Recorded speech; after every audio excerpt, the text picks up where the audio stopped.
Now, having somewhat successfully established my press credentials, and because you and I have at least one thing in common, which is that all of us deal with language all the time, I thought it might be nice today for me to come to you with some of my language complaints. Certainly not to blame them on you, although, of course, you are implicated. And not that you can help it. I mean, the problem is really with the people you cover. The politicians, the celebrities, and the lawyers. And although their level of insincerity is astonishing, it's still kind of fun to hear them talk. In particular, it's fun to listen to Washington talk. Whenever the issue of term limits comes up, I always tell people the only term limits I'm interested in would be to limit some of the terms used by politicians. They speak, of course, with great caution, because they must take care not to actually say anything. Proof of this, according to their own words, is that they don't actually say things, they indicate them. As I indicated yesterday, and as the president indicated to me, but sometimes they don't indicate, they suggest. Let me suggest that as I indicated yesterday, I haven't determined that yet. See, they don't decide, they determine. If it's a really serious matter, they make a judgment. I haven't made a judgment on that yet. When the hearings are concluded, I will make a judgment, or I might make an assessment. I'm not sure. I haven't determined that yet. But when I do, I will advise you. They don't tell, they advise. I advised him that I had made a judgment. Thus far, he hasn't responded. They don't answer, they respond. He hasn't responded to my initiative. An initiative is an idea that isn't going anywhere. When he responds to my initiative, I will review his response, take a position, and make a recommendation. See, they don't read, they review. They don't have opinions, they take positions, and they don't give advice, they make recommendations. And so, at long last, after each has responded to the other's initiatives, and each has reviewed the other's responses, and everyone has taken a position, made a judgment, and offered a recommendation, now they have to do something. But that would be much too direct. So instead, they address the problem. We're addressing the problem, and we'll soon be proceeding. That's a big activity here in Washington. Proceeding. They're always proceeding or moving forward.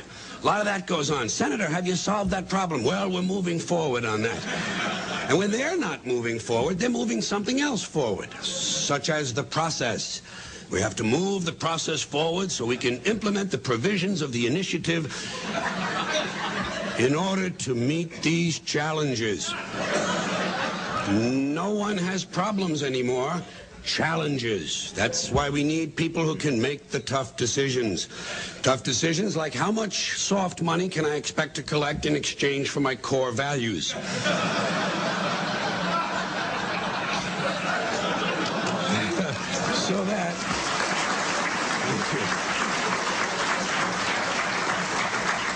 So that I can continue my work in government.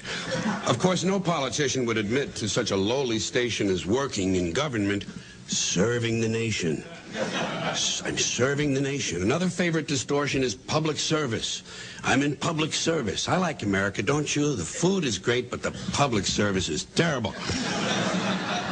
Now, folks, a question for you. Do you think it's possible that one of these politicians, whose judgment is so poor that he honestly thinks of himself as serving the nation, might occasionally be expected to indulge in a little patriotism?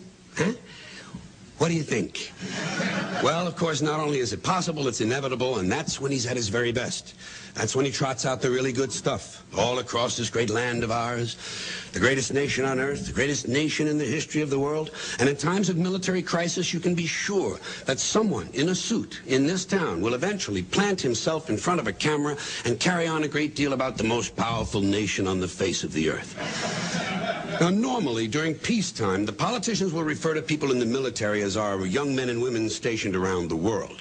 But in wartime, they quickly become our brave young fighting men and women stationed halfway around the world in places whose names they can't pronounce, wondering if they'll ever see their loved ones again. For added emotional impact, sons and daughters can always be substituted for men and women.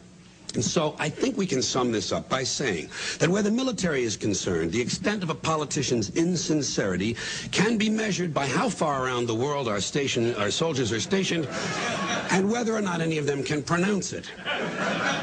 Incidentally, another way of expressing this sentiment is to say we're sending our young men and women to places the average American can't find on a map. I've always thought it was kind of funny and somewhat out of character for a politician to go out of his way to point out the low level of American intelligence when, indeed, his very job depends upon it. It would seem to fly in the face of that other rhetorical standby of theirs. The American people are a lot smarter than they're given credit for. This is said with a straight face, although it is obvious, of course, that the proposition is being stated precisely backwards. But the politicians, God bless them, or something like that, they're at their most entertaining when they're in trouble. When they're in trouble, their explanations usually begin simply with words like miscommunication. What did you do wrong, Senator? Well, it was a miscommunication. Or I was quoted out of context. Better yet, and more ironic, they twisted my words. Such a nice touch. A person who routinely spends his days torturing the language complains, they twisted my words.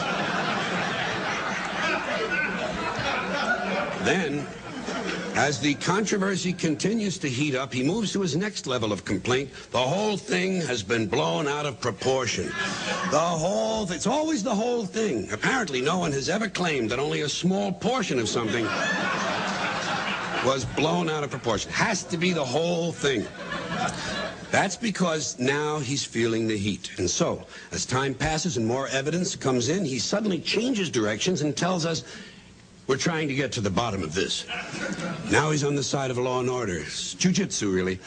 We're trying to get to the bottom of this so we can get the facts out to the American people. That's always a nice touch, American people. In fact, at this point, he might even say, I'm willing to trust in the fairness of the American people. Clearly, he's preparing us for something. And so, when finally all the facts come out and our subject seems quite guilty, he employs that sublime use of the passive voice, mistakes were made. Mistakes were made, don't look at me, probably someone in my office. Things are moving faster now. Mistakes were made is rapidly overtaken by there is no evidence. No one has proven anything. Eventually I will be exonerated. I have faith in the American judicial system and that certain sign that things are closing in. Whatever happened to innocent until proven guilty? Whatever happened?